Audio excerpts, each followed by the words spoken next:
Hello everyone. तो आज हम देखेंगे कि कैसे रूट वाले नंबर्स को हम इर्रेशनल प्रूव कर सकते हैं।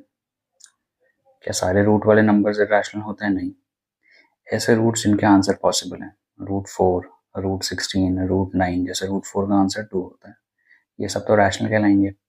बट ऐसे रूट्स जिनका आंसर पॉसिबल नहीं है वो इर्रेशनल की कैटेगरी में आ जाते हैं, जैसे रूट 2 हो गया, रूट 3 हो गया, रूट 5 हो गया। तो कैसे हम इनको इर्रेशनल प्रूव कर सकते हैं, आज वही देखेंगे।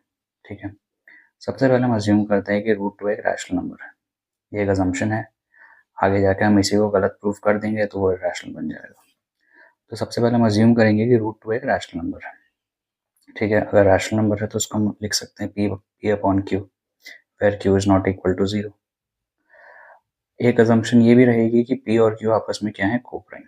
कोप्राइम मतलब वो नंबर जिनके पास सिर्फ एक कॉमन फैक्टर होता है 1, यानी पी और क्यू दोनों सिर्फ एक सेम नंबर से डिवाइड हो सकते हैं जो सिर्फ 1 है, 1 के अलावा कोई नहीं। अब इस क्यू को अगर मैं इधर शिफ्ट करता हूँ तो root 2 Q is equal to P बनेगा। दोनों साइड स्क्वायर करने पे P square is equal to 2 into Q square आएगा। अब अगर पी स्क्वायर को मैं दो नंबर के मल्टीप्लिकेशन में लिख पा रहा हूँ, जैसे 6 को अगर मैं 2 इंटू 3 लिख पा रहा हूँ, इसका मतलब 6 2 से भी डिवाइड होगा, 3 से भी होगा। सिमिलरली अगर मैं पी स्क्वायर को इस तरीके से लिख पा रहा हूँ, यानी पी स्क्वायर 2 से भी डिविजिबल होगा और क्यू स्क्वायर से भी। अगर पी स्क्वायर 2 से डिविजिबल होगा तो पी भी ऐसा नंबर बन जाएगा जो 2 से डिविजिबल होगा। ठीक है। जैसे 8 स्क्वायर 64 होता है, वो 4 से डिविजिबल है, तो उसका जो रूट होगा 8 वो भी 4 से डिविजिबल होगा। यानी अगर पी स्क्वायर डिविजिबल है 2 से तो पी भी डिविजिबल होगा 2 से। तो पी का एक फैक्टर निकल के आ गया 2। अब पी को जब हम 2 से डिवाइड करेंगे तो एक नंबर आएगा, उसको हम अज्यूम करते हैं।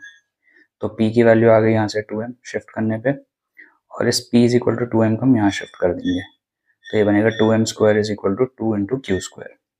नाउ स्क्वायर ओपन करने पे 4m square is equal to 2q square, और कैंसिल आउट करने पे q square is equal to 2 into M square.